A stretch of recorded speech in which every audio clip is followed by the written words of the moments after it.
temas y después discutíamos el texto de Kant. Sí. Somos todo oídos, Roberto. ¿Cómo? Somos todo oídos. Bueno, buenísimo. Bueno, arranco, si te parece, ahora comparto el Power. Permiso, un segundo. Bueno, ya arrancamos medio complicado porque no me muestra la ventana.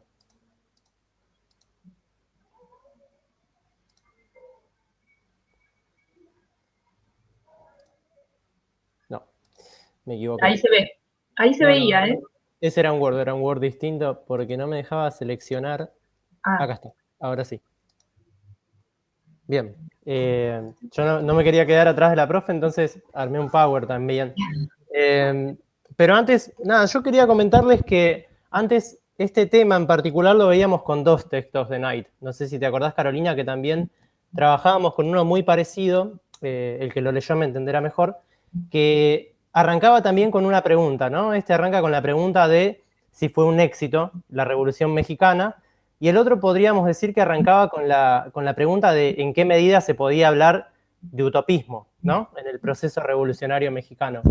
Y era muy fiel al estilo de Knight, que incluso es el mismo estilo que maneja en este texto, ¿no? De arrancar con preguntas y también de arrancar aclarando lo que no piensa él, más que lo que él piensa. Vieron que arranca directamente incluso el texto que ustedes tuvieron que leer para hoy, con una crítica un poco a las revisiones típicas del proceso que hace la izquierda, un poco tirando palos a lo que es la historia desde abajo, a la historia de los vencidos y demás. Bueno, este texto hacía algo parecido, me acuerdo, y básicamente lo que distinguía es los utopismos micros y macros al principio, hablando de, por ejemplo, usando como ejemplo a los utopismos micros, a los que no trataban de cambiar la totalidad de una sociedad y de las relaciones sociales que la componen, utilizando el ejemplo de los Amish, ¿no? Que cada cual se aparta en su comunidad y construye el tipo de sociedad a la que aspira, ¿no? Pero no aspira a cambiar al conjunto de su sociedad, sino al entorno en el que vive, se podría decir. Y por otro lado, distinguía a los utopismos macros, como el marxismo, que aspiran a cambiar no solo quizás sus propias sociedades, sino el mundo en su conjunto, ¿no? Y digredía en una primera diferencia que los utopismos macros solían provocar temor por esta búsqueda misma de transformar la totalidad de las sociedades. Pero bueno, hacía una operación, insisto, medio parecida a la que hacía en este texto también, porque arrancaba aclarando que la Revolución Mexicana no era una revolución utópica, pero que no necesitaba ser una revolución utópica para ser una revolución en principio y ser una revolución social luego, ¿no? No sé si le falté en la fidelidad al texto, Carolina, vos podrás decir si sí o no. Y me parecía bastante interesante traerlo, porque bueno, el que tenga la oportunidad de leerlo yo le puedo mandar, o incluso le mando un resumen medio menos detallado de lo que él planteaba, porque también digredía y distinguía entre las distintas etapas de este proceso revolucionario, ¿no? No solo su arranque, o quizá los exponentes más conocidos como Villa y Zapata, sino los periodos callistas, cardenistas, etcétera, etcétera. E incluso para discutir un poco este concepto de utopismo, tomaba el caso de uno de los experimentos vencidos, ¿no? Que se dieron en el marco del proceso revolucionario, que era un proceso quizás, o un experimento no tan revolucionario, que era el de los cristeros.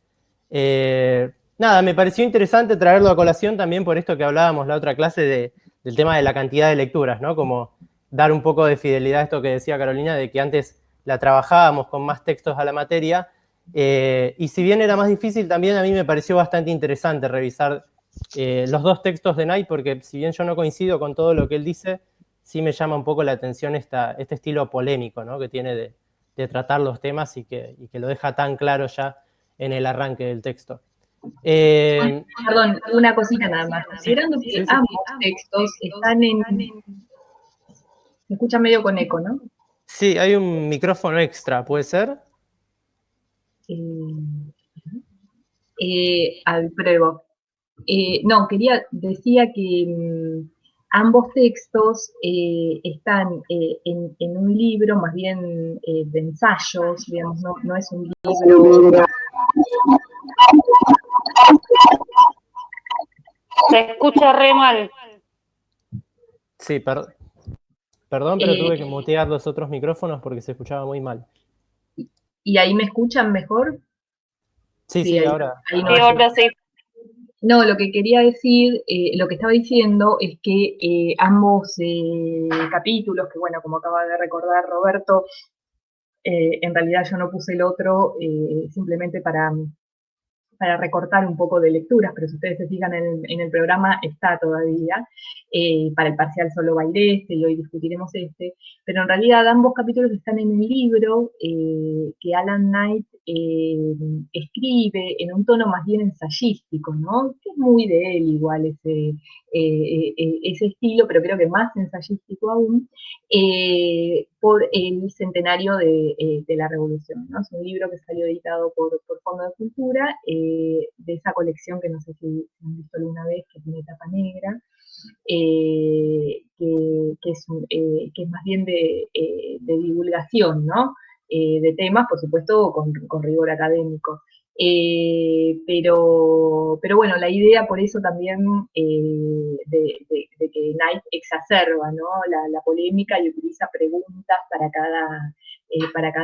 el inicio de cada uno de sus capítulos, digamos, compilados en esta colección, porque en verdad intenta hacer una suerte de balance de el proceso revolucionario, que dicho sea de paso, él lo inicia hacia finales del porfiriato y lo finaliza y ahí incluye, digamos, dentro del proceso de la Revolución Mexicana al cardenismo, que nosotros lo vamos a ver dentro del populismo, pero está bueno tener en cuenta esto porque si no confunde un poco la lectura. Sí, justo bueno, Carolina acá preguntaba lo que acabas de responder técnicamente, ¿no? Si incluye al cardenismo dentro de la concepción del proceso revolucionario. Creo que sí. Sí, perdona, por eso te preguntaba, Roberto, porque no sé si la revolución termina con la Constitución del 17, con el primer gobierno de Obregón, que fue todo el lapso constitucional, y vos recién nombraste a Cárdenas, por eso te preguntaba, disculpa. No hay problema, sí. De hecho, yo no sabía que esto generaba algún tipo de polémica. De hecho, a mí no me pareció llamativo que incluya a Cárdenas, pero me parece que sí, ¿no? Que es todo un debate también delimitar cuándo empieza y cuándo termina la Revolución Mexicana. Bueno, lo mismo sucede con la Revolución Francesa, ¿no? Que claro. por ahí ustedes tienen más fresca, o sea, uno podría situarla en 1789 hasta, digamos, el momento de la República, excluyendo al periodo napoleónico, pero en general se incluye el periodo napoleónico dentro de ese proceso revolucionario, ¿no? Y de esos cambios que generó la Revolución Francesa. Son visiones que tienden, y que ahora, digamos, están más consensuadas en la historiografía, que tienden como a alargar los periodos, o sea, no solo el periodo revolucionario en sí, sino cuando se llevan a cabo esas transformaciones que de algún modo se postulan en ese proceso revolucionario, pero que no se llegan a concretar y se concretan en el periodo siguiente. Nosotros, de todos modos, si bien consideramos, digamos, de la mano de Knight, que el cardenismo forma parte de este largo proceso revolucionario, o el proceso revolucionario en México de larga duración, también vamos a pensar el cardenismo como en su forma populista, ¿no? Pero eso lo vamos a discutir la semana que viene. Claro, incluso a Knight, digamos, en ese sentido como que se moderó, ¿no? Porque en la entrada de su texto la picantea todavía más. Él cuando habla del proceso revolucionario ruso, si no le alcanza con ofender a unos pocos mencionando a Stalin, va aún más allá y lo menciona hasta Gorbachov, o sea, no se queda corto en ese sentido. Si hubiese querido, lo hubiese seguido hasta 2003 en el caso mexicano, y bueno, ya que estamos ofendiendo a algunos, ofendamos a todos también con este ejemplo. Pero bueno. Quería hacer una acotación que también me parece que lo encontré en el texto de Ansaldi, que bueno, yo en la anterior clase no pude participar, pero que agarra Bolivia y México, que además las considera como dos revoluciones triunfantes, ¿no? Y digo que eso es un debate también, ¿no? Más profundo, si fueron revoluciones triunfantes, si fueron revoluciones abortadas, si fue un proceso revolucionario que después pasaron a ser procesos contrarrevolucionarios, etc. Me pareció como tener una visión muy lineal el texto, igual es una opinión personal, pero nada, quería acotar eso. No, Sí, en quizás, realidad lo que hace Ansaldi es pensar tanto a la Revolución Mexicana como a la Revolución Boliviana como ejemplos de revoluciones sociales, ¿no? Y para Ansaldi, revoluciones sociales son revoluciones que no transforman el sistema capitalista, pero que sí promueven determinadas rupturas con el periodo anterior. O sea, para decirlo de otro modo, en el caso de la Revolución Mexicana rompe con el porfiriato, ¿no es cierto?, y todas las características del régimen oligárquico, instaura un nuevo pacto, digamos, de dominación, siempre en el marco del capitalismo, con mayor, podríamos decir, participación política e inclusión social, pero en ningún caso mueve las estructuras del sistema capitalista en México, cosa que sí, cuando veamos, hace la Revolución Cubana, ¿no? Pero por eso tanto a Bolivia como a México las postula Ansaldi como revoluciones sociales, en contraste con el caso de Brasil, donde él dice hay una revolución de tipo más política, ¿no? Que va a acabar con el sistema oligárquico. Acá dice Carolina, bueno, tiene que ver con lo técnico solamente, no desde lo normativo, sí. Sí, claro, sí. Más bien sería que desde lo normativo es más relativo, pero bueno, ahora vamos a llegar a eso, justamente. Bueno, sí, perdón, y para terminar, ¿no? Porque sí. por ahí es confuso, ¿no? En ningún caso, para el caso Ansaldi, pone a la Revolución Mexicana o a la Revolución Boliviana a la altura de la Revolución Cubana, digamos, que efectivamente termina con el sistema capitalista en Cuba e impone un sistema socialista, ¿no? O sea, termina desconociendo, digamos, la forma de organización capitalista en derredor de la propiedad privada, del sistema de clases, etcétera. Ansaldi no las compara con la Revolución Cubana, ¿no? Porque si uno piensa solo una revolución exitosa como la cubana, ¿no? Porque de alguna forma destruye la matriz capitalista de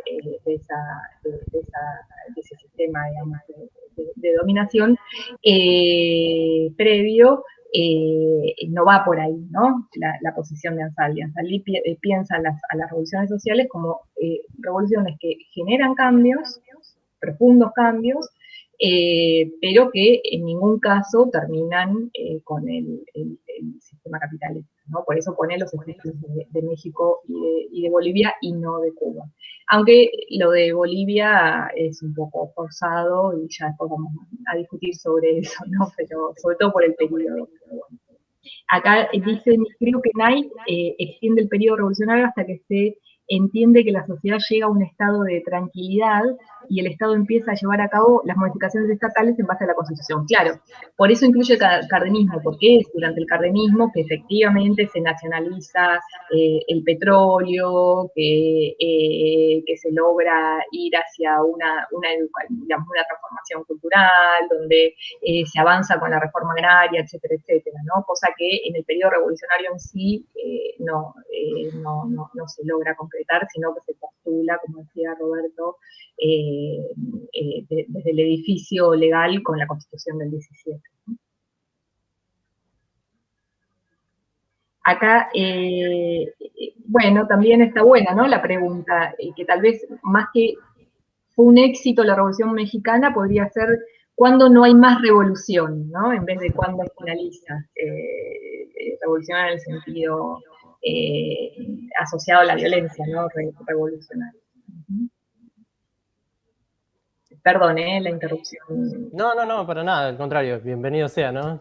Siempre que está la posibilidad de debatir los contenidos, creo que refuerza el proceso de aprendizaje. Y justamente, además, yo quería charlarlo un poco antes esto, porque yo prácticamente no me metí en esto de qué no dice Alan Knight. Traté de eso no incluirlo, sobre todo teniendo en cuenta que, bueno, que después a estos contenidos los alumnos lo tienen que estudiar, ¿no? Uno quizá le gustaría hablar de todo el texto, pero traté de enfocarme en lo prioritario, en lo que es la exposición más propiamente dicha.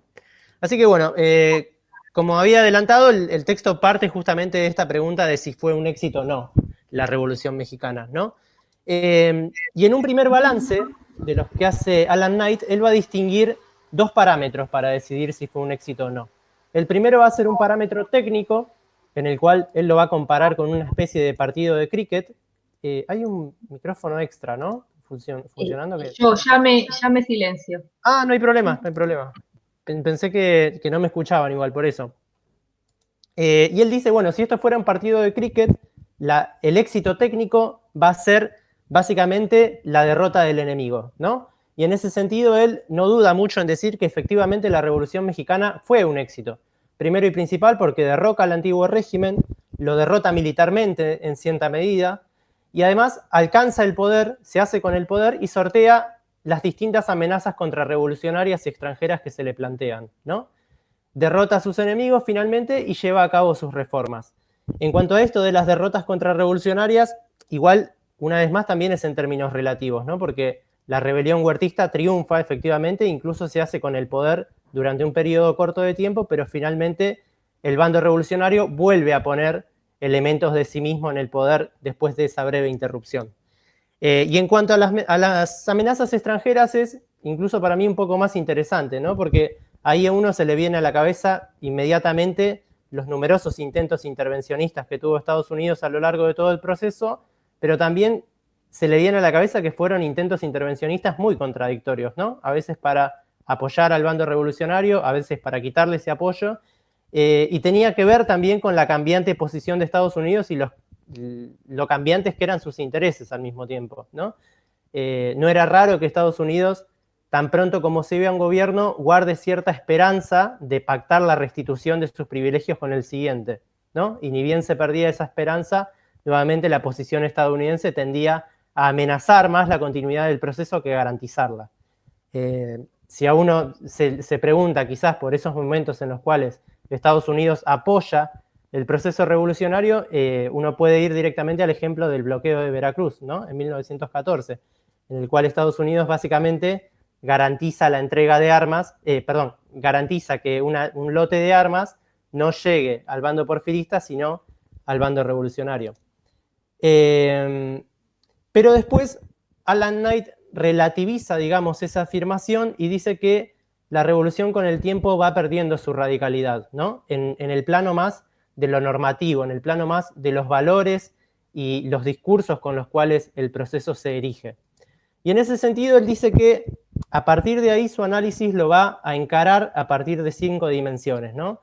Esas dimensiones va a ser los logros que tiene en el ámbito democrático, los logros que tiene en el ámbito agrarista, los logros que tiene en el ámbito laborista, que es un ámbito que él mismo admite que es bastante amplio ya de sí mismo como para analizarlo, pero el intento lo hace, y finalmente el ámbito desarrollista. En el primero de estos ámbitos que él se propone analizar, que es el ámbito democrático, él ya arranca diciendo que él evalúa lo que es el proceso revolucionario y lo que alcanzó en relación a las metas y las ideas que se proponían los revolucionarios, ¿no? Y bueno, la revolución efectivamente comienza como un desafío liberal al porfirismo que buscaba elecciones libres y la no reelección, teniendo en cuenta que el régimen porfirista se había sostenido básicamente mediante el fraude y mediante la elección continua de Porfirio Díaz como jefe de Estado, y por otro lado va a buscar un aumento de la libertad de asociación y de expresión, ¿no? Y en esto arriesga ya inmediatamente que la revolución además no solamente va a ser un vehículo para poner a las clases medias, que son las que eventualmente alzan estas reivindicaciones en el poder, sino que va a apelar además a vastos sectores sociales para poder llevar a cabo sus objetivos, ¿no? Y gracias a eso el régimen va a poder implementar y gozar de una mayor penetración social. Y acá él también asocia mucho el éxito que tiene en este sentido el bando revolucionario a la popularidad con la que contaba en ese entonces el liberalismo en México, ¿no? Sobre todo en relación a figuras como Benito Juárez, con las cuales el porfirismo no había estado en los mejores términos, sobre todo en sus inicios.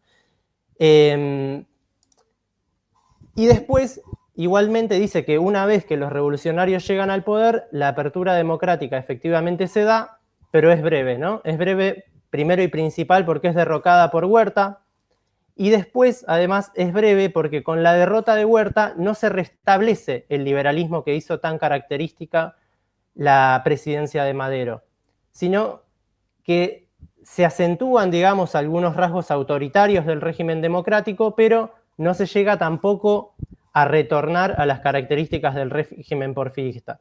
El régimen revolucionario se va a seguir asentando en enormes cuotas de movilización social y incluso cuando se celebran elecciones masivas que tienen altas cuotas de violencia y ciertas cuotas de fraude, siempre se va a concitar a una masiva movilización popular para llevar a término los procesos, ¿no?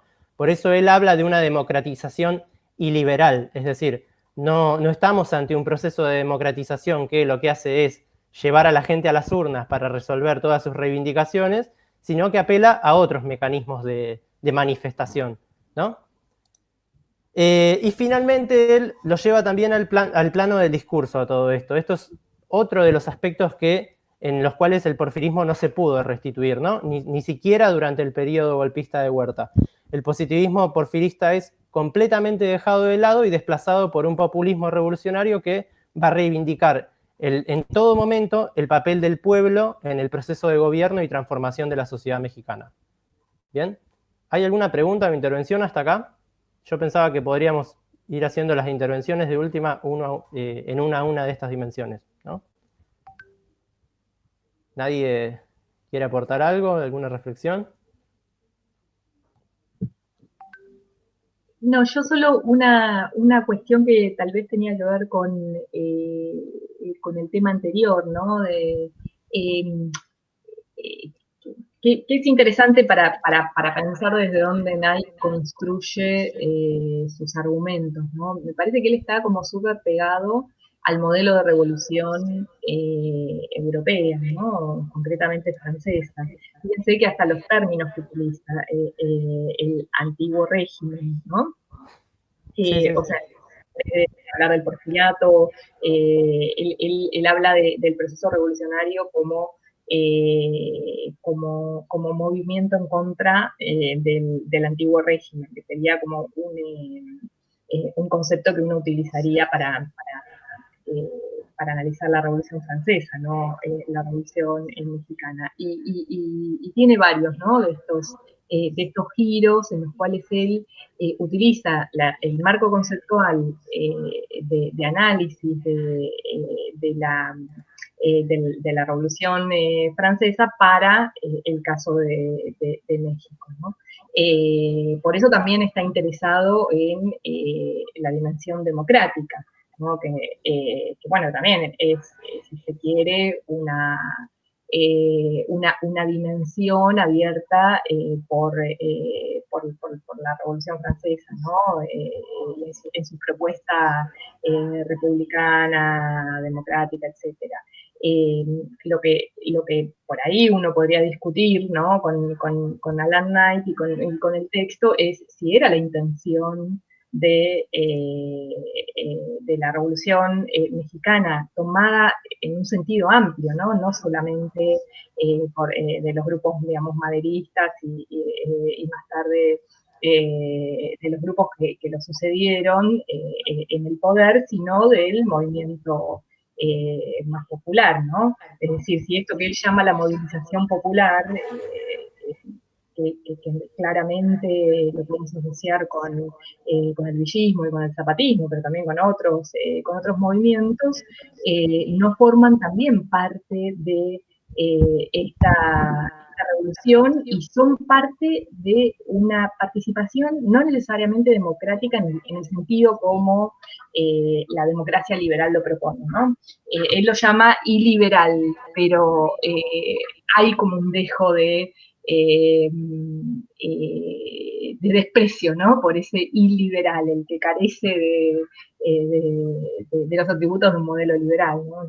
Sería interesante pensar me parece, también en ese marco desde el cual Alan Knight analiza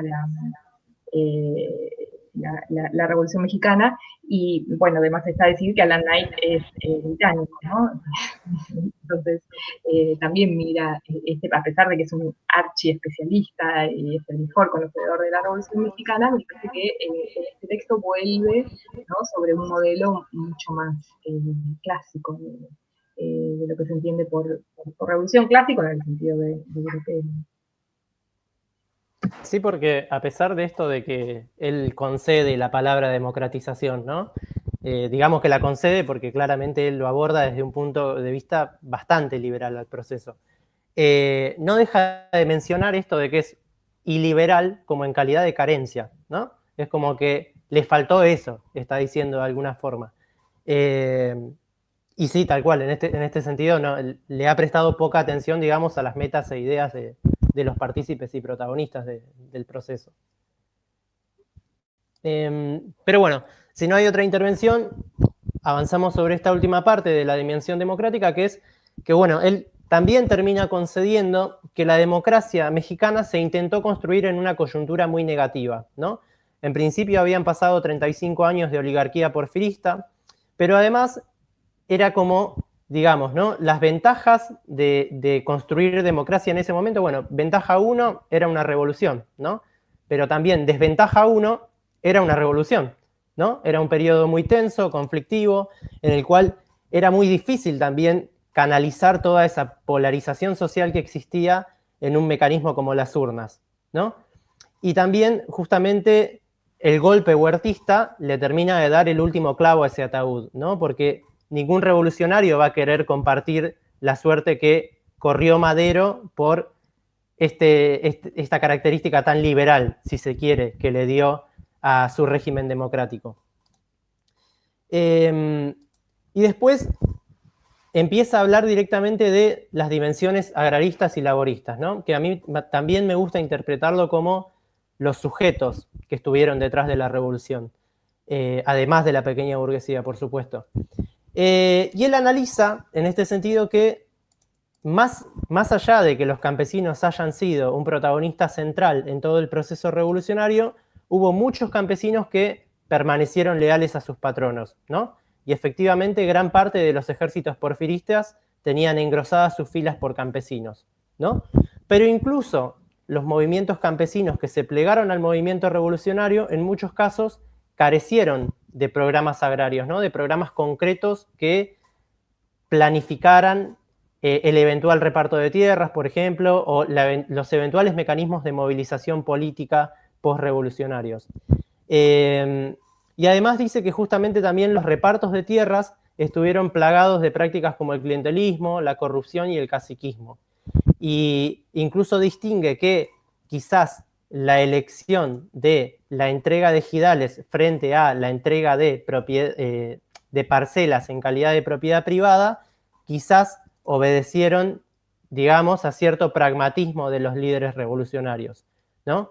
Porque por un lado, la entrega de ejidales obstaculizaba el latifundismo, en tanto evitaba el crecimiento de la propiedad privada en beneficio de unos pocos y en desmedro de las mayorías, y además también se utilizó como una herramienta de movilización popular en los campos, pero bueno, también se utilizó y no se dejó de utilizar como una herramienta clientelar de movilización.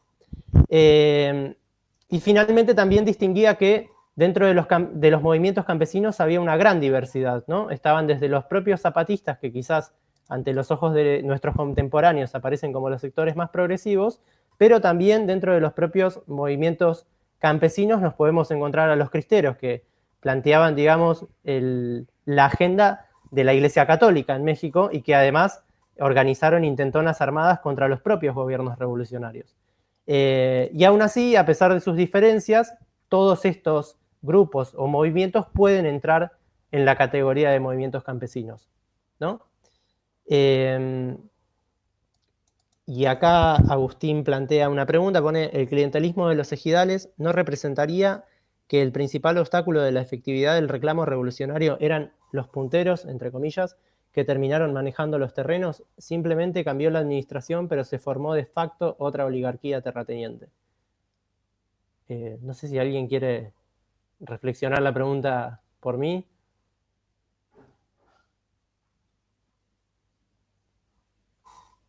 Es interesante igual este término de punteros, ¿no? Porque quizás no necesariamente quienes administraban la entrega de los ejidales eran intermediarios entre el Estado y los campesinos, sino que también bien podían ser opositores, ¿no? Y mantener prácticas clientelares de reparto de ejidales. Incluso hay que recordar que vastas partes de México durante todo el proceso revolucionario quedaron ajenas a la organización central del Estado o al Estado central en sí mismo. ¿Alguien más quiere intervenir en relación a esto? No, y una cosa, me parece que es muy complejo el tema, ¿no? De los ejidos. Primero porque en la mayor parte de México, la entrega, digamos, la reforma agraria se hizo como una devolución de tierras a las comunidades, no eran una devolución, digamos, no era no se le daban tierras a las familias campesinas, sino a las comunidades. Acá tenían un rol central los caciques, ¿se acuerdan que esto lo vimos en las clases pasadas? Que eran caciques que salían de las mismas comunidades y que habían sido tradicionalmente una suerte de intermediarios, digamos, entre los gobiernos locales y las comunidades de pueblos originarios. Entonces, es como muy difícil, primero, generar, digamos, hacer una generalización, ¿no? No todo fue clientelismo, también, no todo fue corrupción, también hubo intermediación de estos caciques en la restitución de tierras, ¿no? De estos ejidos comunales, porque justamente la reforma agraria, sobre todo donde las comunidades que habían sido expropiadas durante el porfirismo muy violentamente, son las que van a ser beneficiadas con la restitución de las tierras. Y esa restitución de las tierras no son restituciones de tierras, claro, acá dicen las tierras de sus antiguos poseedores, pero no en un sentido capitalista individual, ¿no? A una familia o una persona, sino a las comunidades. Porque la lógica no de propiedad de la tierra, sino de tenencia de la tierra, sobre todo en las comunidades de pueblos originarios, era totalmente distinta que esa lógica del capitalismo que se impuso en las últimas décadas del siglo XIX y que era la que claramente manejaban los terratenientes, ¿no? Sí, acá dicen Zapata, Villa, los dos venían de la zona norte de México, que eran las más pobres. Sí, pero recuerden también que en el caso de Villa representaba a estos campesinos que se habían como proletarizado, ¿no? Y trabajaban con un salario y demás, y que ya habían perdido sus tierras y que no formaban parte de comunidades tan fuertes. En cambio, Zapata sí estaba más vinculado con las comunidades de pueblos originarios que sí reclamaban la restitución de los ejidos, ¿no? Los ejidos son las propiedades comunales. O sea que es muy variado el espectro, es muy difícil de generalizar y tiene un montón de condimentos, ¿no? Esa reforma agraria para ser analizados. De hecho, hay millones de trabajos, ¿no? Históricos que dan cuenta de cómo fue este proceso en función de las distintas regiones y las distintas características de los pueblos que intentaban restituir estas tierras. Sí, además a mí igualmente me pareció problemático desde entrada este planteo que hace del clientelismo en cuanto al reparto de los ejidales, porque no me termina de quedar clara qué distinción hace Knight de las prácticas clientelares y las prácticas de movilización popular atadas al reparto de ejidos y de tierras, ¿no? En general es como que la línea de separación es muy, muy delgada, y además es aún más delgada y más difícil de definir cuando se trata de un proceso revolucionario, ¿no? Es como muy raro delimitar dónde hay clientelismo ahí, especialmente cuando el campesino terminaba de recibir su tierra y se calzaba un arma al hombro para seguir expandiendo el proceso muchas veces, o para defender incluso las tierras que terminaba de tener en sus manos, porque, digamos, ¿no? En todo momento las conquistas tanto de los movimientos campesinos como del movimiento revolucionario en su conjunto estuvieron puestas en cuestión por amenazas contrarrevolucionarias o por incluso gobiernos revolucionarios que no eran del todo partidarios del campesinismo. En un contexto de extremada violencia, ¿no? O sea, claro, donde claro. esta posibilidad de decir, bueno, recuperamos el ejido rural y ahora nos dedicamos a cultivar, no, porque al segundo tenían que movilizarse para o defender sus tierras o expandir, ¿no? El proceso revolucionario por otras, o enfrentar a los ejércitos nacionales o a los ejércitos de las distintas regiones, digamos, que avanzaban por, digamos, hacia esos ejidos. Es realmente un periodo muy violento y de intensa movilización. Y cuando Knight dice movilización, efectivamente se está refiriendo a movilización armada, digamos. No se trata de marchas, mitines, digamos, que tendrían un contenido de movilización importante, sino se trata efectivamente de movilización armada, ¿no? Y esto hay que tenerlo en cuenta para entender en qué contexto se inscribe este proceso de reforma agraria. Claro, y la movilización, incluso una movilización que no tenía lugar necesariamente en entornos de combate, ¿no? Sino también de negociación, como elemento de presión o de medición de fuerzas entre aparentes aliados, digamos. Y una segunda flaqueza, que medio que vos ya la dijiste también, me parece que fue esa también de meter en una misma bolsa a comunidades campesinas, pequeños propietarios, medianos propietarios y proletarios rurales, ¿no? Quizás sobre todo la más pesada de las falencias esas me pareció esta última, que quizás no es la misma forma en la cual recibiría tierras o que esperaría recibir las tierras un pequeño campesino que un proletario rural, ¿no? Las formas en las cuales quizás uno y otro afrontan la entrega de propiedades colectivas o de propiedades comunales va a ser distinta. Pero bueno, no me quiero poner demasiado a pelear con el texto. No, ahí tal vez el límite de la interpretación de Knight esté dado en utilizar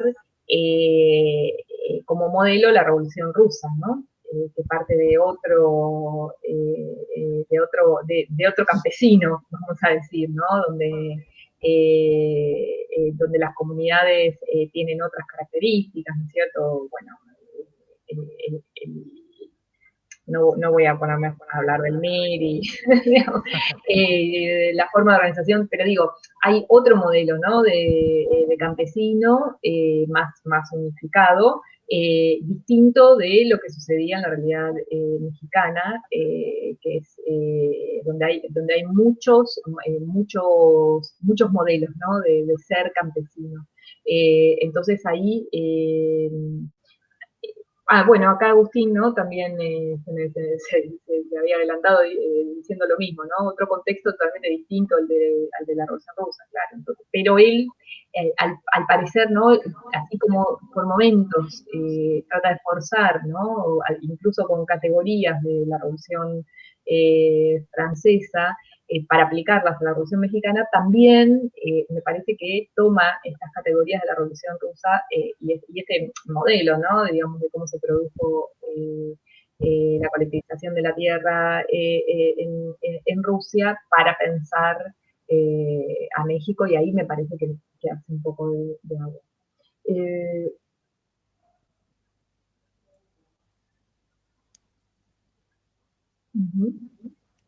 Y acá dice Tomás Fijo, otro contexto para las tareas de ambas revoluciones no eran muy distintas, pero las tareas de ambas revoluciones no eran muy distintas.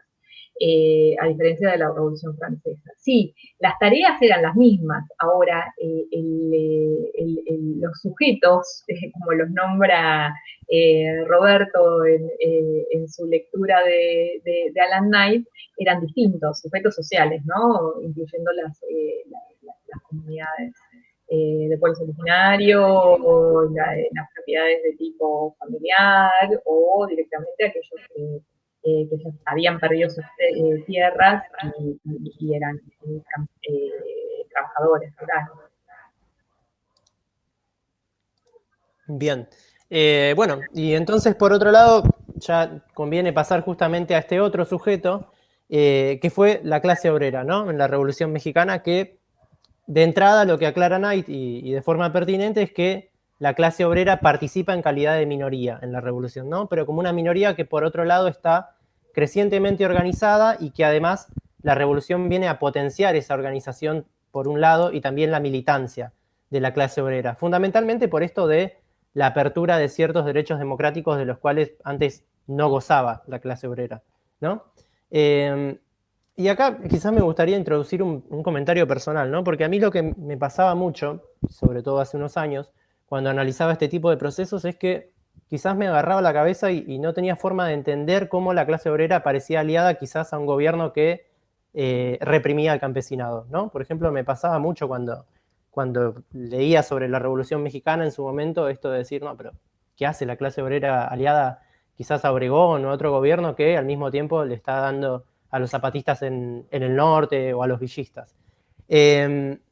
Pero bueno, este tipo de textos, la ventaja que tiene quizás en ese sentido es que distingue bien, ¿no?, los intereses que por un lado puede tener la clase obrera y sobre todo en el terreno inmediato de los que pueden tener los campesinos, ¿no?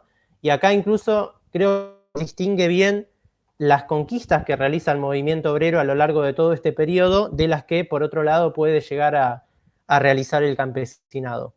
Y en ese sentido ya él lo que delimita es que de las alianzas que hicieron los sindicatos con los gobiernos revolucionarios van a surgir toda una serie de beneficios reales, ¿no? En principio, mejores sueldos, condiciones laborales, una mayor seguridad en el empleo y estabilidad, y que además no solamente va a estar limitada al ámbito laboral, sino también al ámbito social, como habíamos dicho hace un rato, ¿no? No solamente van a tener mejores condiciones de vida y trabajo, sino también mejores condiciones y libertades para organizarse, para defender esas prerrogativas conquistadas por un lado y también para avanzar en la consecución de nuevas. Pero en contraste, constantemente hace esto Alan Knight de destacar luces y sombras, también va a mencionar el caso de los distintos sindicalistas que, actuando como intermediarios del movimiento obrero con el gobierno, se enriquecieron a lo largo de todo este proceso mediante prácticas corruptas, ¿no? Como en este caso él menciona el ejemplo de Luis Morones, que era una figura obrera o una figura gremialista bastante conocida también por las enormes riquezas que ostentaba. De hecho, Alan Knight menciona explícitamente que Morones ostentaba toda una flota de Cadillacs y de distintos lujos que eran muy poco propios de su condición de obrero. Y acá Carolina comenta justamente en el chat algunos antecedentes, ¿no?, de esta movilización obrera en el marco del proceso revolucionario.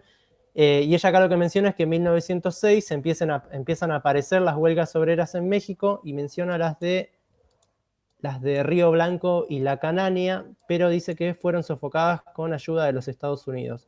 Solo lograron que se prohíba contratar a menores de 7 años. Bien, claro, eso es un ejemplo de que efectivamente, si bien la clase obrera va a participar en calidad de minoría, ya arrastraba una tradición organizativa de importancia al momento de empezar el proceso revolucionario.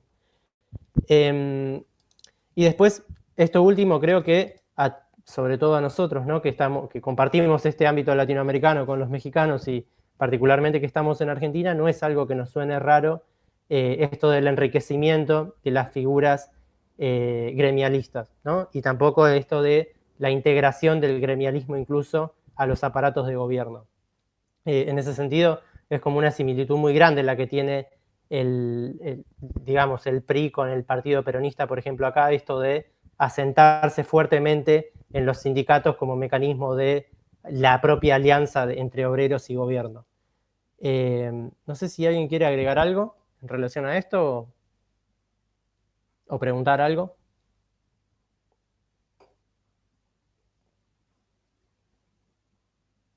Bueno,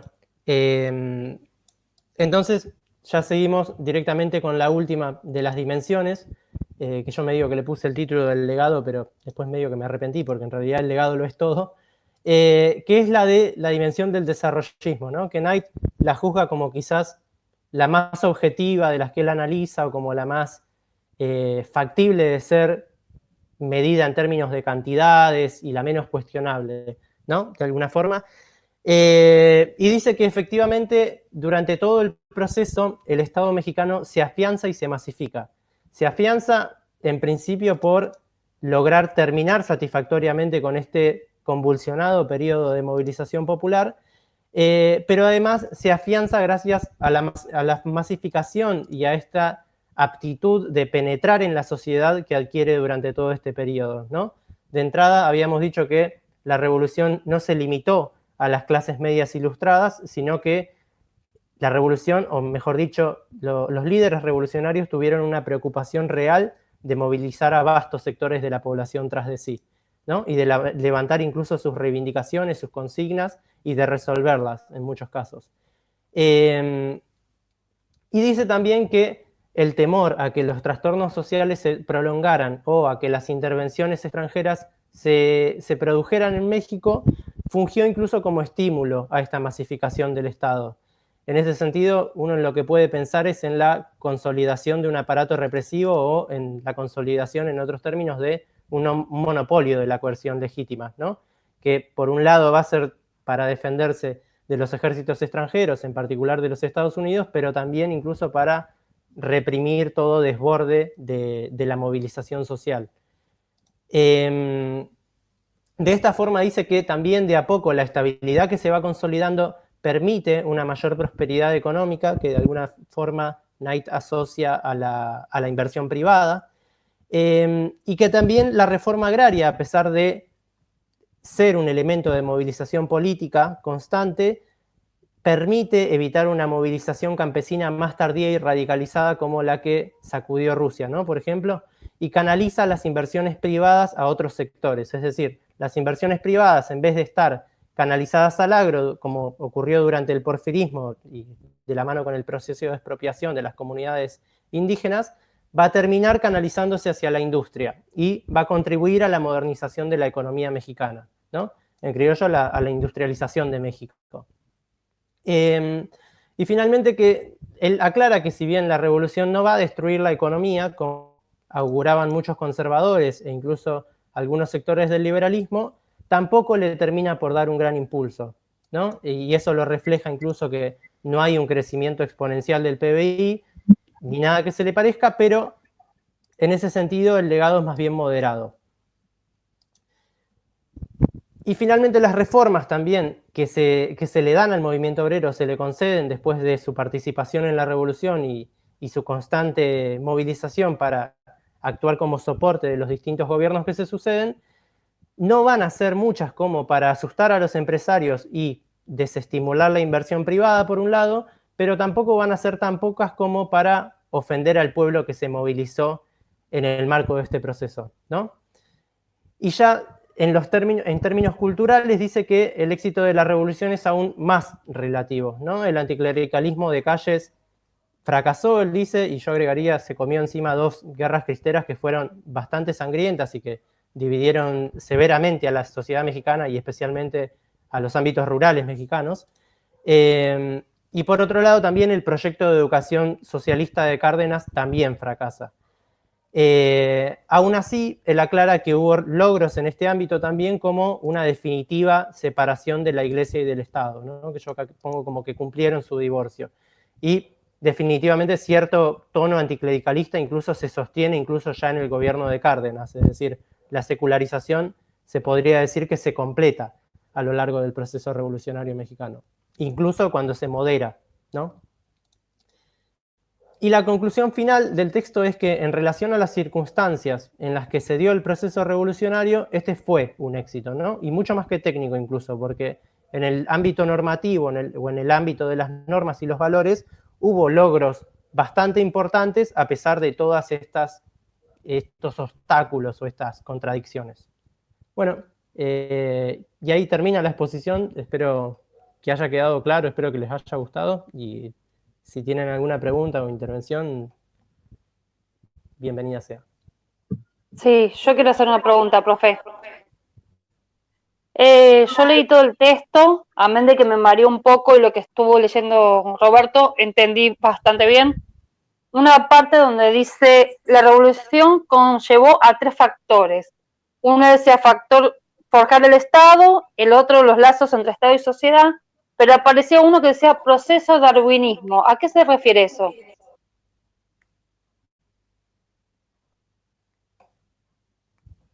Proceso darwinismo, vos no, te referís quizás a lo que habla del discurso positivista sentado en cierto darwinismo social. No me suena mucho a mí. No sé, decía la revolución conlleva a 3 factores. Y debajo de esa parte aparecía donde decía la economía se recuperó rápidamente después de 1942. A ver qué página es, ya te digo. La página 127. No sabría decirte dónde está. Perdón, pero el texto no empezaba en la 165, el de ¿fue un éxito la Revolución Mexicana? Si no me equivoco, ¿no? Sí, empezaba en la 165, ahora ahí lo abrí. Puede ser que sea un capítulo que yo no preparé o leí. Pero yo tengo el que mandó la profesora, de ahí lo saqué. ¿Será del texto de Ansaldi, puede ser? No sé, porque habla lo mismo, fue un éxito la Revolución Mexicana.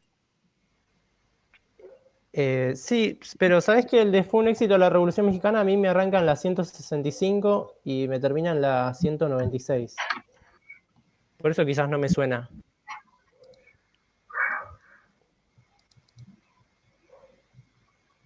Igual el éxito darwinista tiene que ver en todo proceso revolucionario tiene que ver más que nada con lo que queda.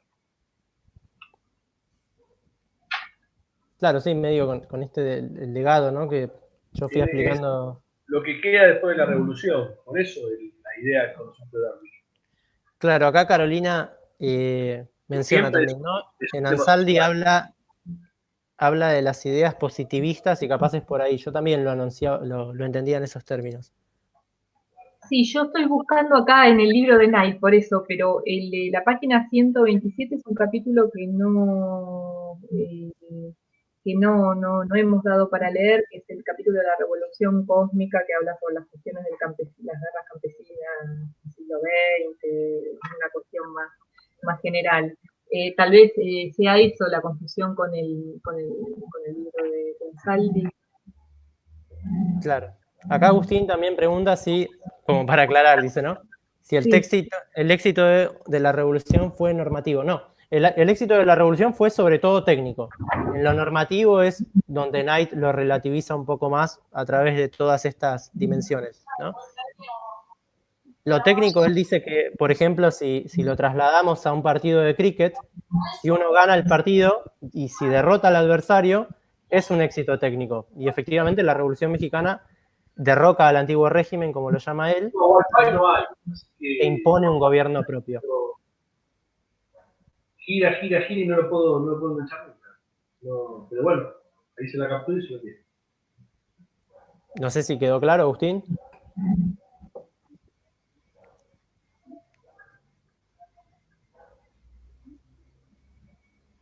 Sí, acá como dice Dolores, ¿no? En términos normativos ya lo matiza un poco más.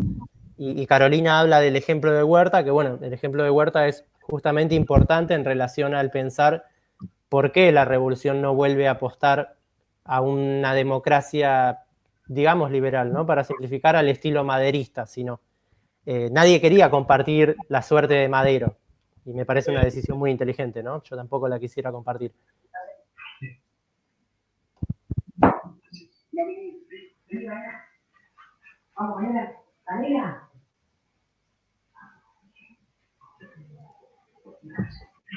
Fíjense los que tienen abierto el micrófono que se escuchan otras conversaciones que no tienen que ver con la... Sí, ahí puse una silenciada general para que a nadie se le escapen intimidades. ¿Puedo una cosa? Sí, adelante. Yo tengo el libro que bajó Roberto la primera clase con los de Ansaldi y yo lo leí del libro. Puede ser que no correlate de las mismas páginas. Ah, no, claro, es que yo el que expuse es el del éxito de la Revolución Mexicana. El de Ansaldi no lo leí más que el resumen que tengo, ¿no? El de Ansaldi lo discutimos la clase pasada, ¿se acuerdan? Este es el de Knight, que es un solo capítulo, después de un éxito la Revolución Mexicana. De todos modos, digamos, para no dar tantas vueltas, cuando se refiere a darwinismo es en la conexión, digamos, entre bueno, claramente el porfiriato con el positivismo y parte de la revolución, ¿no? En este neoporfirismo, también asociado al positivismo. En ese sentido, creo que Ansaldi habla, si mal no recuerdo, de darwinismo. Claro, y ahí la diferencia central con lo que sería, digamos, el proceso revolucionario es el cambio cualitativo que hay en el discurso, ¿no? Ya no se habla de un gobierno de científicos, como se le decía en ese momento, o un gobierno de los mejores, sino que se va a apelar cada vez más y crecientemente a un gobierno del pueblo, y un pueblo que gobierna mediante todos los mecanismos que abre la revolución para hacerlo. Sí, Dolores, acá dice que, bueno, ¿a qué se refiere con la victoria del 15, ¿no? que derrota la Revolución Popular, que la define como burguesa y conservadora? En realidad es el carrancismo, pero después claramente es el huertismo, ¿no? O sea, las intervenciones de Huertas y después, más adelante, bueno, en los 20, la dinastía Sandrense, ¿no?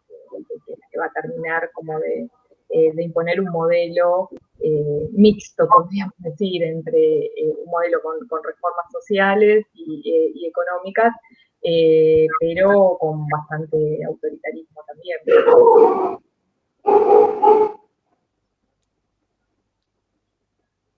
Sí, ahí, perdón, ahí cuando te refieres al triunfo sobre Huerta, que lo hacen incluso exiliarse. Y yo lo vuelvo a remarcar, ya lo había escrito en el foro, el acuerdo que se firma con Huerta para sacar a Madero, lo firman en la Embajada de Estados Unidos, ya en 1915. Entonces, bueno, terminamos como dijo Chávez, Estados Unidos no tuvo golpe porque no tiene embajada. Creo que fue el primer golpe que ya se hace con la anuencia de los Estados Unidos en la región. Y a partir de ahí, bueno, toda la seguidilla, ¿no?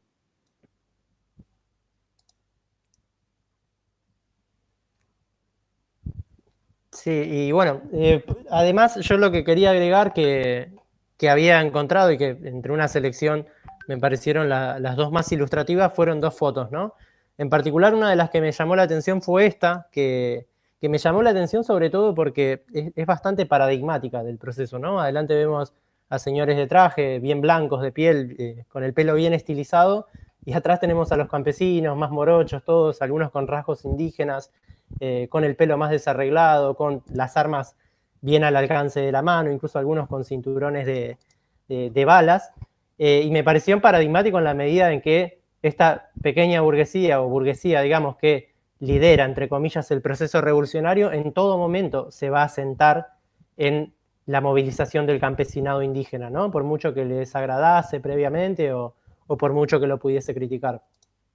Y por otro lado, otra de las que me llamó la atención, sobre todo en términos de contraste, fue esta, ¿no? Que es una foto mucho más conocida en la cual la presencia de personas de piel blanca es mucho más reducida, evidentemente, y que está netamente protagonizada por el campesino indígena, por los que evidentemente fueron los protagonistas más concretos y los que más presencia en el terreno tuvieron a lo largo de la Revolución Mexicana, ¿no? Y bueno, sus líderes más conocidos y de renombre, que son Villa y Zapata, ambos que lamentablemente para ellos sobre todo compartieron una suerte muy trágica. Y quizás medio que le Perdón. puedo dar... Sí. Una cosa sobre esta foto, que es una foto, bueno, muy emblemática, ¿no? de la revolución, sobre todo la revolución rural, que remite a un problema, ¿no? Crucial de esa revolución popular, que más allá de lo que vos nombraste antes, de que finalmente estos líderes también fueron usados por esa revolución burguesa, digamos, como fuerza de choque. Pero también es cierto que cuando estos líderes se sientan en el sillón presidencial, no saben qué hacer con ese poder, ¿no? Es como que la revolución tiene un límite en la imposibilidad de gerenciar el Estado, ¿no? Por lo menos de una forma como Estado nacional, con todos sus atributos, como hemos visto y demás, ¿no? Como que se sientan, se sacan la foto y demás, y dicen, bueno, ¿y ahora qué? ¿No? Necesitan de los burócratas, que son esos señores de traje, blancos y demás, que son los que están acostumbrados a formar parte de esa burocracia estatal y esa administración del Estado y de lo político, ¿no? Es muy interesante esta foto porque bueno, de algún modo esconde ese intríngulis o muestra, ¿no? El intríngulis de hicimos la revolución, nos sentamos en el sillón presidencial y ahora cómo seguimos, ¿no? Que es la gran pregunta revolucionaria. Sí, tal cual. Disculpa, pero justamente me parece que eso es la clave del problema de México, digamos, ¿no? Que no pudieron tener una estrategia propia de poder de Estado, digo, que sí lo tuvo la Revolución Cubana, que sí lo tuvo la Revolución Rusa, y que en un sentido también fue el problema de la Revolución Boliviana, ¿no? De confiar en las fuerzas políticas de la burguesía, de poder darle un destino a esa revolución. Y hoy lo vemos en la diferencia, ¿no? Entre Bolivia y México, en su sumisión al imperialismo norteamericano, con Cuba, ¿no? Que si Cuba no hubiera tenido una revolución de ese tipo, ¿no? De control del Estado, de expropiación de los principales puntos de la economía cubana, hoy se vería en el espejo de Haití, ¿no? Hoy vemos cómo está la situación haitiana. Bueno, Cuba, está bien, fue una estrategia más de contragolpe la de Fidel Castro, pero lo obligó a tomar medidas de contenido socialista, ¿no? Centralización del Estado, centralización de la economía, centralización de la banca, del comercio, expropiación de los capitales extranjeros, etcétera.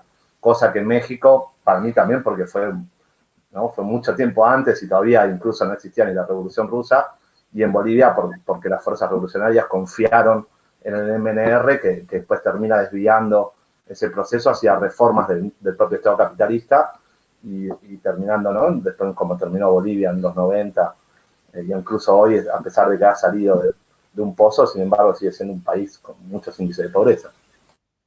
Sí, y bueno, esto explica por qué México finalmente derivó su revolución, digamos, su contenido más violento de la revolución en un Estado populista, ¿no? ¿Por qué hubo populismo en México?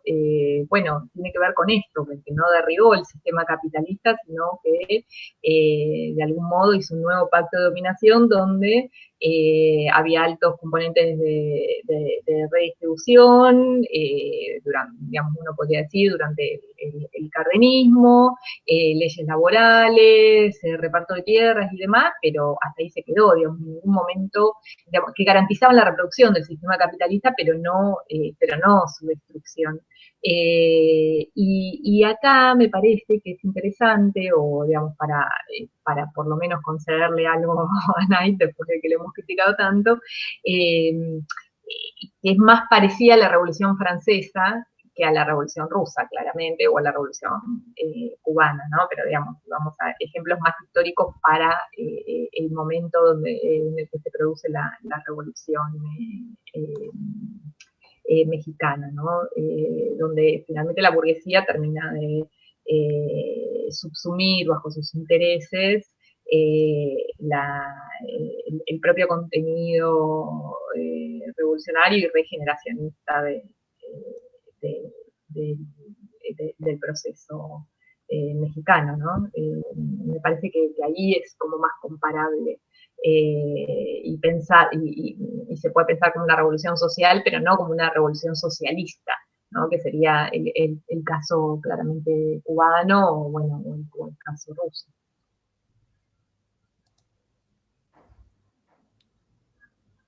Sí, acá Sergio recuerda, ¿no?, que la Revolución Boliviana comenzó obrera y terminó campesina, ¿no? Sobre todo obrera ligada a los trabajadores de las minas, ¿no?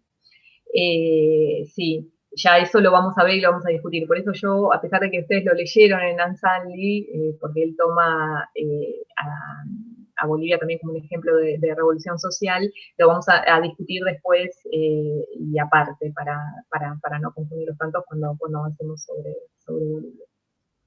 Perdón, Roberto, yo te corté. ¿Vos querías... No hay problema. No, incluso a mí lo que me parecía interesante en relación, digamos, por ejemplo, a la comparación con la Revolución Rusa, es que la apreciación que distintos líderes bolcheviques tuvieron del proceso revolucionario mexicano fue muy positivo. De hecho, hubo líderes bolcheviques que juzgaban que no había país en el mundo que se pareciera más a la Rusia soviética que México, ¿no? Y eran palabras casi textuales estas. Y en ese sentido creo que también, más que de desviación, acá yo también le doy un poco la razón a Knight, ¿no? En ningún momento en las metas o ideas de los líderes revolucionarios estuvo la construcción de un Estado socialista o un proceso de transición al socialismo. Y en ese sentido, acá lo que expone también la suerte de los líderes campesinos y quizás en general la participación subordinada de los campesinos a lo largo de todo este proceso es los propios límites que tiene el campesinado a la hora de plantear determinadas agendas, ¿no? O más bien los límites que tienen las propias agendas de los movimientos campesinos. Y quizás eso nos ayuda a reflexionar también el por qué no hubo en la historia de la humanidad, o al menos que yo conozca, en la historia moderna, digamos, para sincerarme un poco en cuanto a mis conocimientos, revoluciones campesinas que instauren regímenes de su propio tipo, digamos, ¿no? Y bueno, finalmente también quería dejar una imagen que medio que hace una introducción tramposa al texto que va a presentar Carolina ahora, ¿no? Que son soldaderas en México, que fueron básicamente las mujeres que tomaron un rol protagonista a lo largo del proceso revolucionario y una vez más digo, nos encontramos con todas caras bien morochitas, una presencia clara de los sectores subalternos, una vez más, ¿no? Y digo, ¿por qué digo una introducción tramposa? Porque el texto que ahora va a presentar Carolina, o no sé si la próxima clase en realidad, pero el texto que se va a presentar a continuación es más bien el de una persona, digamos, que participa como soldado en el proceso revolucionario mexicano, pero a través de una posición, digamos, que le pertenecía al soldado varón, ¿no? En el proceso. En ningún momento se asume el rol femenino, digamos, ¿no? Que le competía a la mujer en estos casos.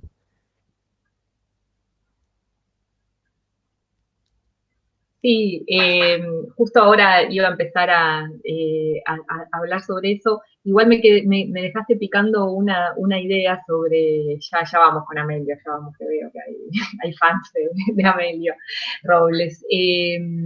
Hay una idea que me dejaste picando también, ¿no? En relación al campesinado, y es que lo que habría que preguntarse es ¿cuánto del campesinado clásico tal cual lo conocemos, digamos, para Rusia existía en México, ¿no?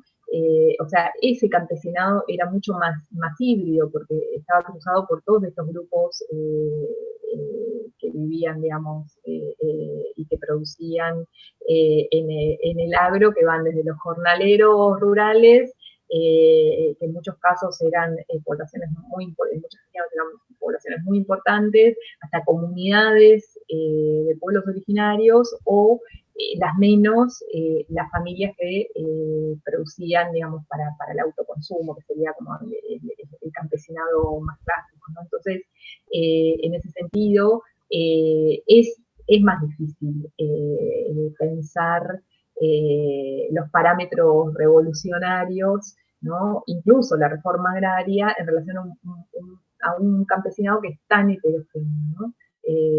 Y tan difícil de clasificar también en sus intereses y en sus intereses de cara al proceso revolucionario que ya estaba abierto. No, nada más que eso quería decir, y si quieren, ya que acá dice, bueno, hay varios mensajes que promueven la discusión del texto de Gabriela Cano. Y hasta Solange dice que lo difundió el texto en otra materia, que están trabajando con esa temática. Acá Tomás dice que la revolución cubana fue una revolución de base campesina. Sí, nuevamente, ya lo vamos a discutir, ¿no? De un campesinado que no era ese campesinado de familias dedicadas a la autosubsistencia y demás, con propiedad, pequeñas parcelas de tierra, sino que eran más bien proletarios, ¿no? O jornaleros rurales ligados a la explotación de caña de azúcar fuertemente. Después eso lo vamos a discutir, pero está bueno que quede resonando, ¿no? Para volver a discutirlo, porque es un tema muy interesante y muy transversal a muchos países de América Latina, donde el latifundio de algún modo no permitió el desarrollo del campesinado en un sentido más estricto del término. Bueno, la idea de proponerles la lectura del texto de Gabriela Cano, que me alegra que hayan disfrutado, es poder pensar, ¿no?, la Revolución Mexicana desde otras aristas, ¿no?, más cercanas, ya no tan pegadas a la historia política, sino a la historia social y a la historia cultural. Y de algún modo visibilizar, ¿no?, también en este proceso de la Revolución Mexicana otros géneros, ¿no?, a lo Simón de Beauvoir.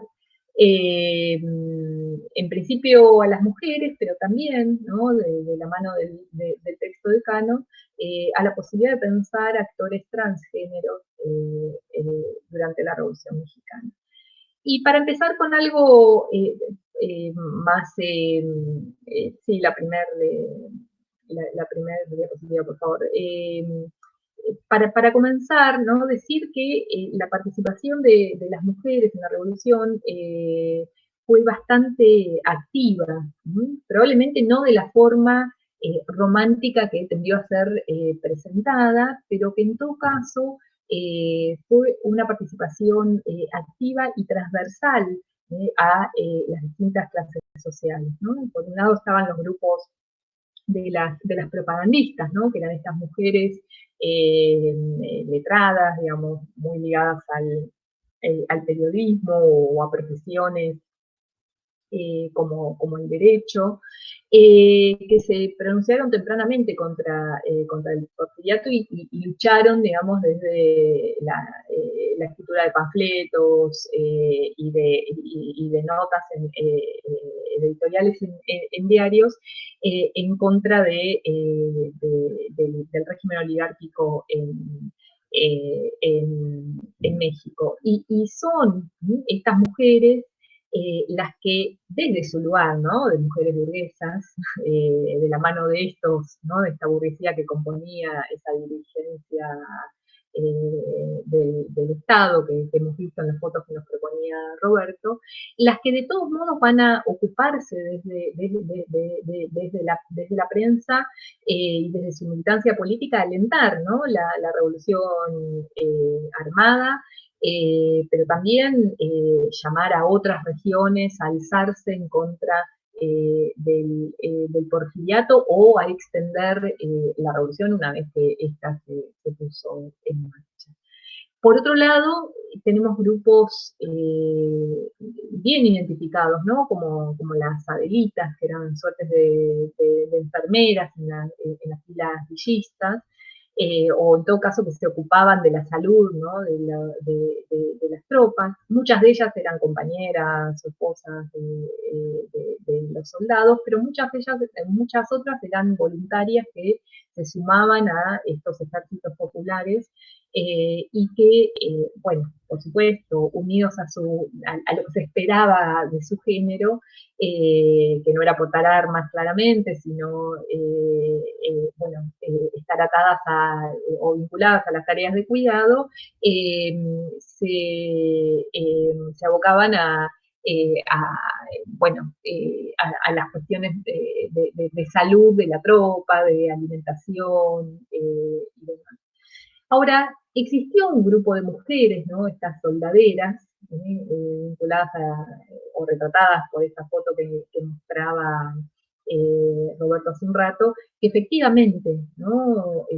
Portaron armas, participaban en los enfrentamientos, pero también eran utilizadas para las tareas de espionaje o de pillaje para conseguir alimentos y pertrechos para la tropa. Probablemente el folclore mexicano ha puesto el foco en estos dos grupos, ¿no? En las Adelitas y en las soldaderas.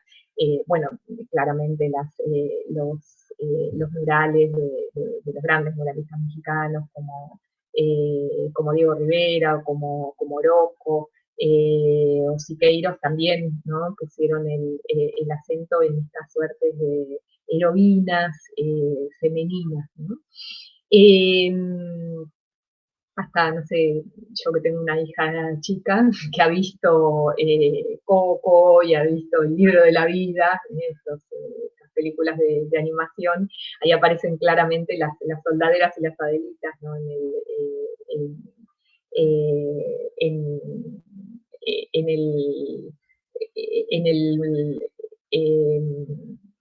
En el país de los muertos, ¿no? como suerte de heroínas populares. Y junto con estos grupos, ¿no? Que yo les decía, de estas formas de participación de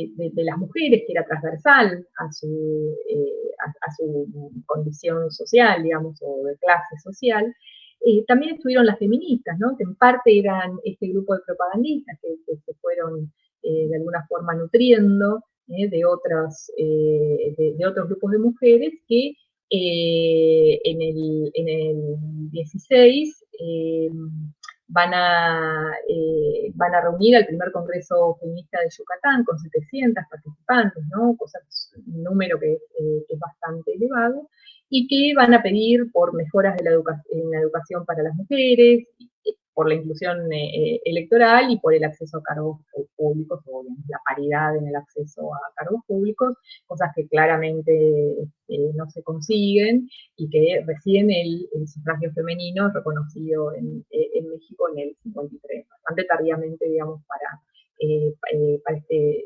movimiento para los reclamos bastante tempranos, ¿no? De estas feministas sufragistas. Acá decía que entre las feministas, Carolina, estaba la compañera de Carranza, ¿no? Emilia Galindo, sí, claramente.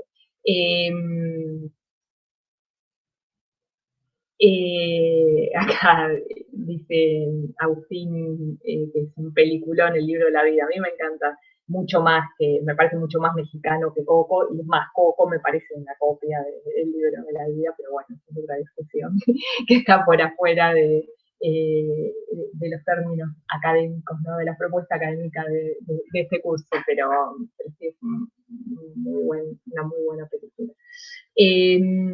Ahora, dicho esto, si uno va, ya que lo trajo Roberto, yo me permito continuarlo, ¿no? Si uno va a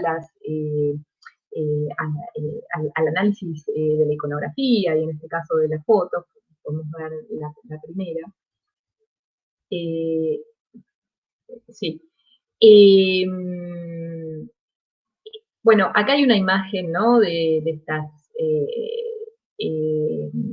estas soldaderas, ¿no? Portando los cartuchos de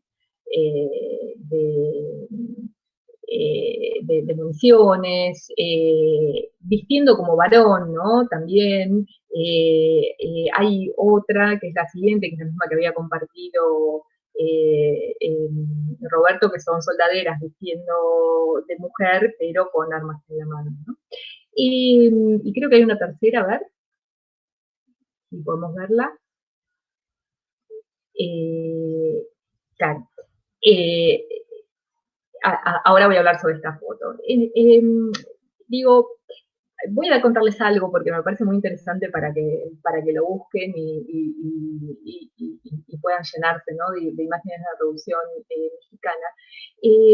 Hay un archivo, que es el archivo Casasola, que si quieren, y mi mano me lo permite tipear en el campus, les voy a agregar el link, que eran dos hermanos que durante todo el periodo revolucionario sacaron miles y miles de fotos, que en realidad iban siguiendo, digamos, a los ejércitos, sacaban fotos de estos grupos revolucionarios y los vendían a los periódicos para que los periódicos pudiesen ilustrar, digamos, sus noticias.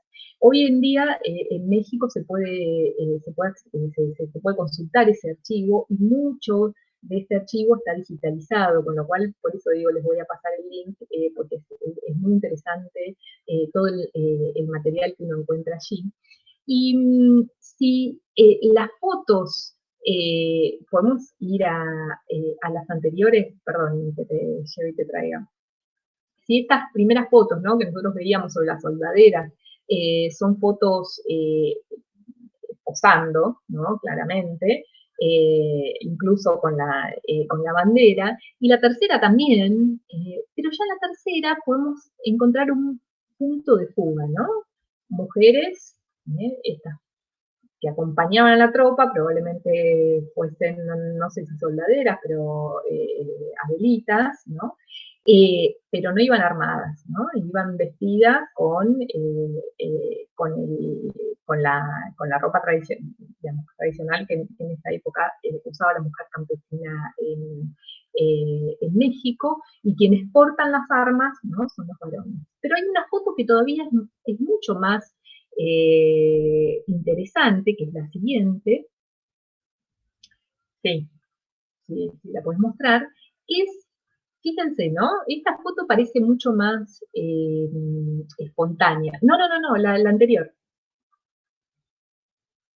La que estábamos viendo Fíjense, esta foto parece mucho más espontánea que las otras, ¿no? Las otras parecían fotos como, bueno, a ver, pónganse así, posen, ¿no? Para la foto. En cambio, esta foto, si bien no sabemos si fue espontánea o no, en todo caso es una foto que muestra un poco más de espontaneidad, de movimiento, ¿no? Y muestra algo que va en contra de esta construcción de las adelitas y de las soldaderas como mujeres que luchaban a la par de los varones, ¿no?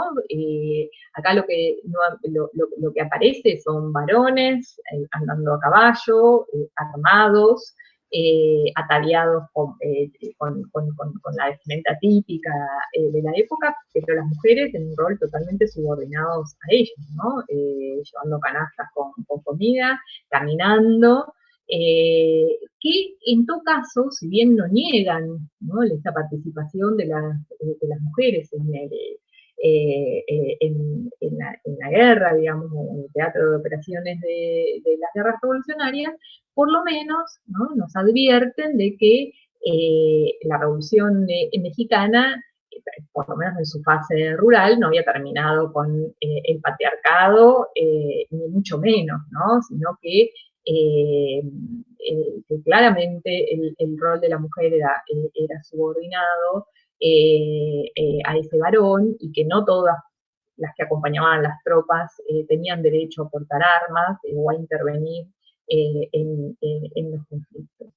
Y esto nos lleva, me parece también,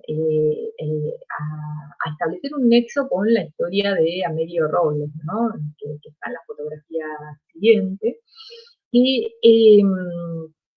es la historia que cuenta Gabriela Cano en ese artículo, pero tiene también escrito un libro. Es una historia fascinante, como habrán advertido. Es esa historia que se escribe y se reescribe constantemente sobre la presencia de un varón trans en las filas revolucionarias. Sintéticamente, lo que me interesa es por ahí avanzar en esto y dar lugar a la discusión, ¿no?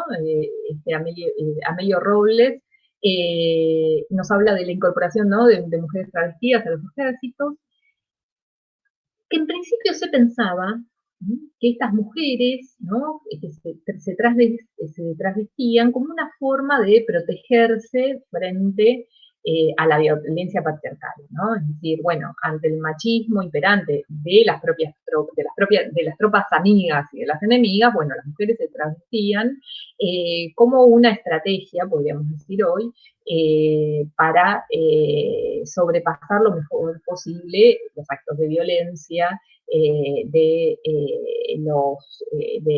los varones, de las amigas y enemigas, en el contexto de movilización popular y de movilización de violencia.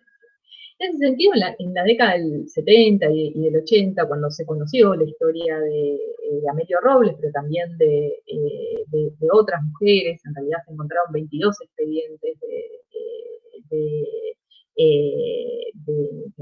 lo que se llamaba en la época mujeres, digamos, travestidas, se constituyeron una suerte de heroínas del feminismo, ¿no? El feminismo de los 80, de la mano de una antropóloga muy conocida alemana, que fue la primera que descubrió estos expedientes, decía, Amelio Robles, pero también otras mujeres, en realidad ocuparon se trasvistieron como una forma de resistir a la violencia machista exacerbada y desatada por la violencia revolucionaria.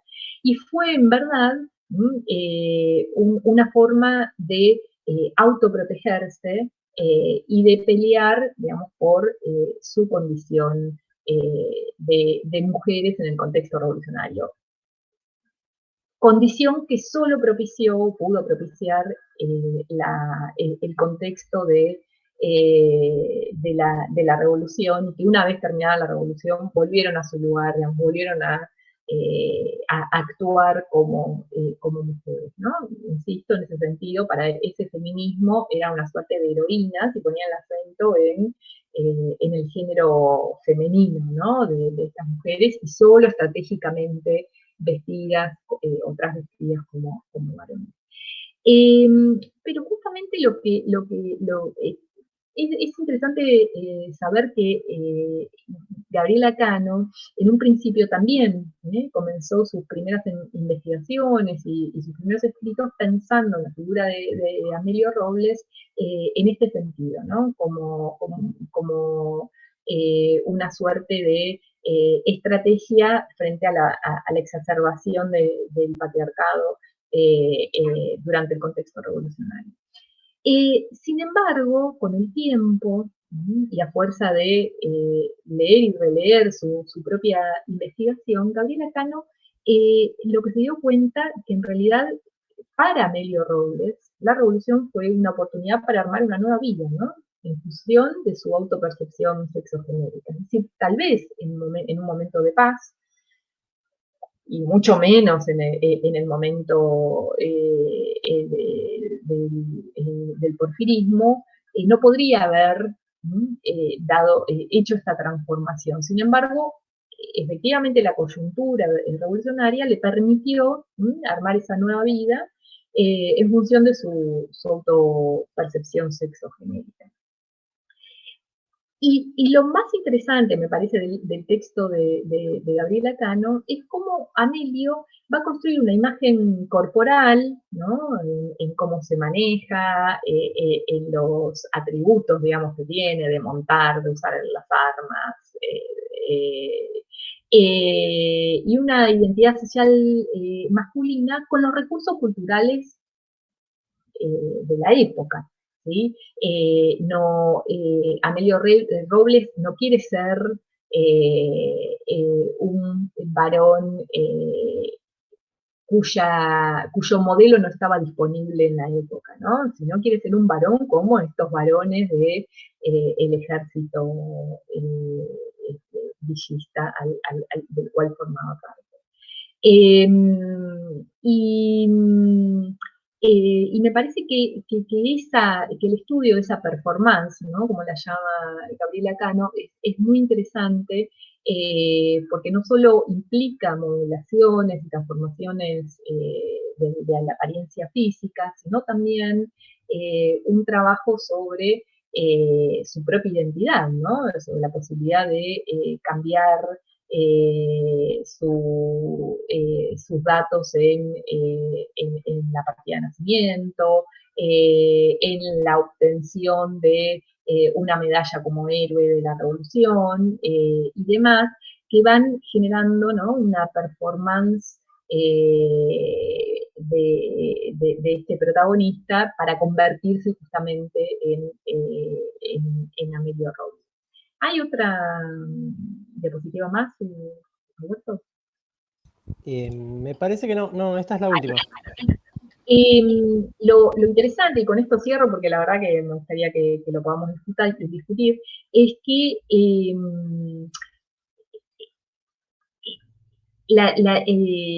sobre todo, ¿no? La figura de Amelio Robles es una de las figuras más controvertidas hoy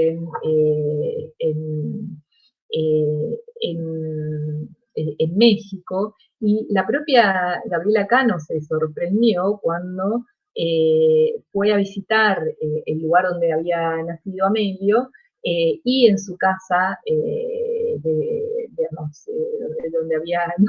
en la casa donde había nacido, que fundaron un museo en su honor, el museo se llama Amelia Robles, ¿no? Digamos, como destruyendo todo lo que Amelio había construido en su vida en relación a su propia identidad.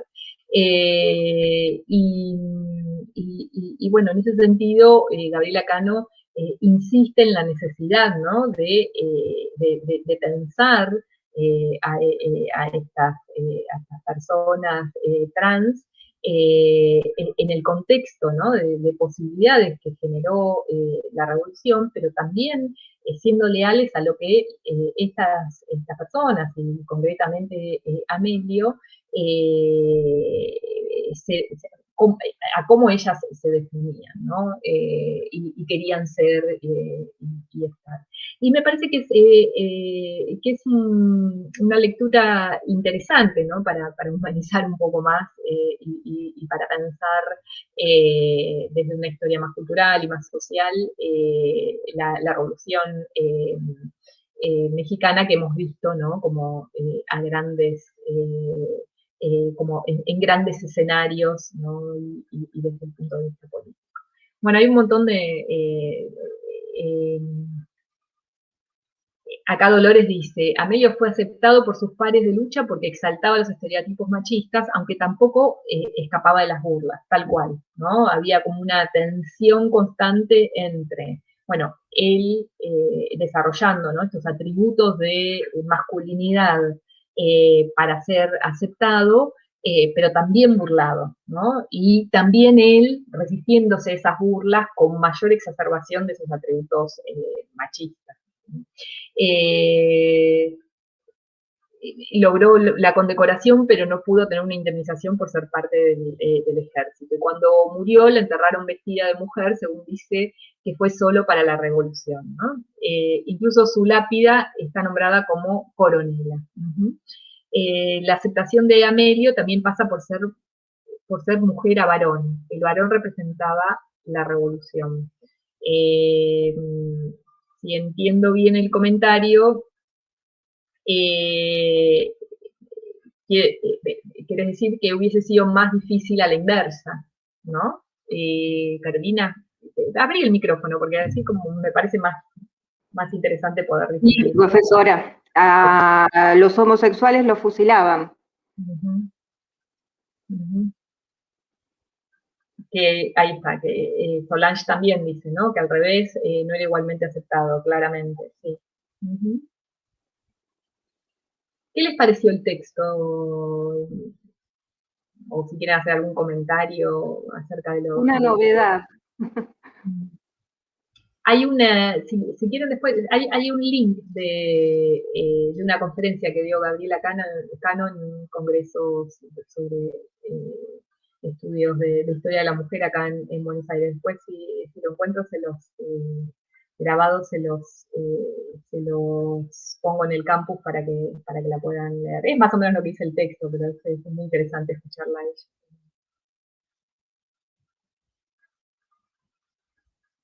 Dice, no recuerdo si dice en el texto sobre esto, él habría querido que a su muerte lo entierren con ropa de mujer. No, claramente no. Él se sintió varón hasta sus últimos días. De hecho, tenía una pareja mujer, ¿no?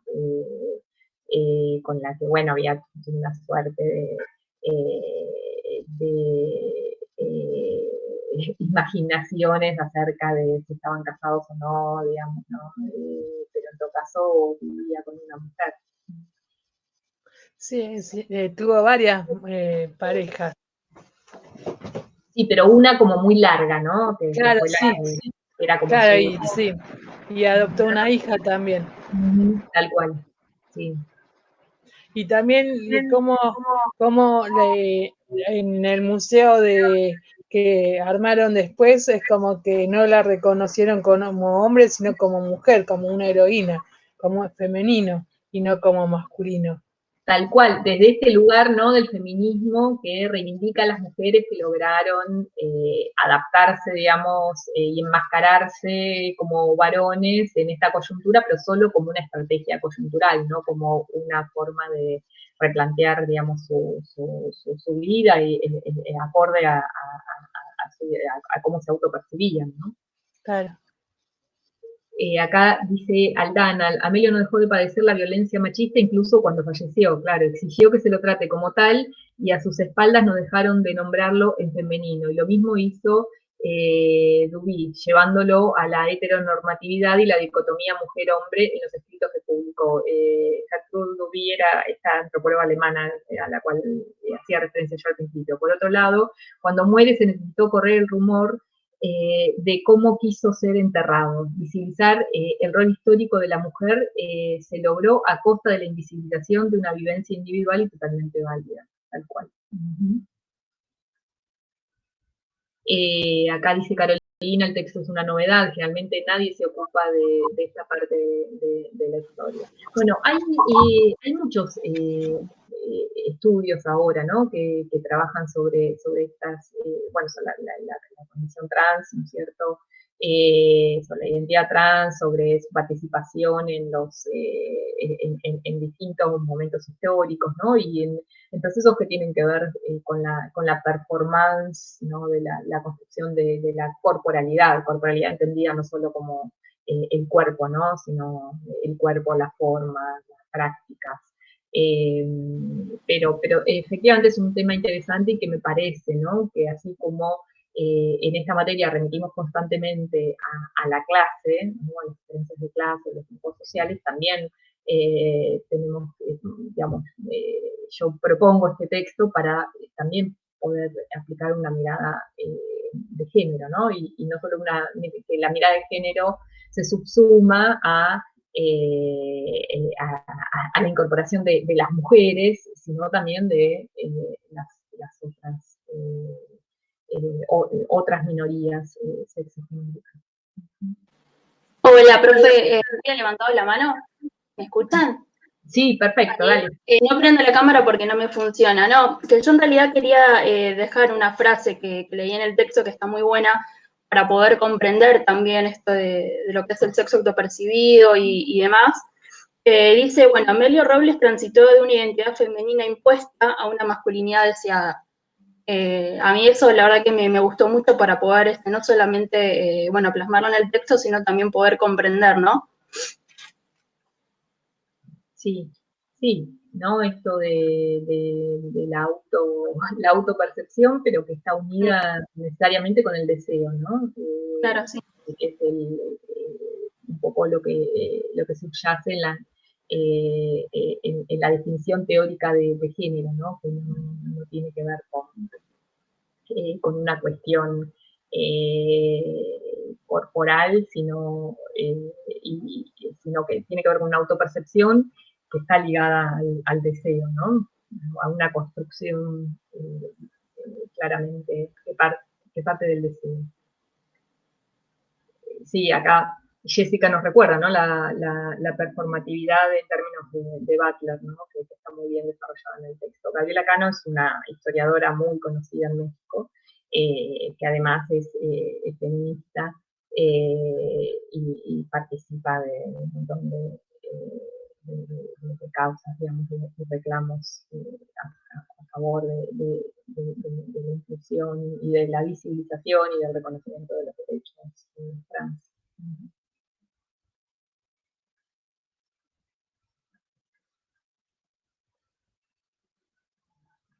Alguien me preguntaba hoy si, bueno, solo por si está, no me acuerdo quién era, lo leí, estaba esperando para que me lleguen, si el texto de Gabriela Cano era importante para el parcial. Claramente no voy a tomar una pregunta sobre el texto de Gabriela Cano, pero sí vale la pena leerlo, me parece, y los invito a eso para aquellos y aquellas que todavía no lo han hecho, porque me parece que es un texto, además de súper llevadero, ¿no? En su lectura, en su forma narrativa, me parece que nos trae un montón de preguntas novedosas e interesantes para seguir pensando también el proceso revolucionario, ¿no? Porque cuánto de Amelio Robles era revolucionario en un contexto revolucionario, ¿no? Uno podría hacer esta como relación dialéctica entre decir, bueno, que esa revolución, digamos, en su cuerpo y en su performatividad se logró porque se inscribió en un contexto revolucionario que lo permitió, o fue revolucionario el hecho de que esto sucediera en sí mismo, ¿no? Podría preguntarse eso, pero en todo caso me parece que es un costado, digamos, de esta revolución que vale la pena visitar para nutrir, digamos, nuestra perspectiva.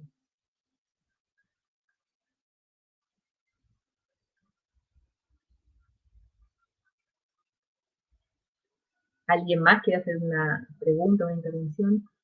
Bueno, acá Dolores, nuevamente, es un texto muy interesante para reflexionarlo, compartirlo, me re gustó leerlo. Bueno, me alegro, me alegro.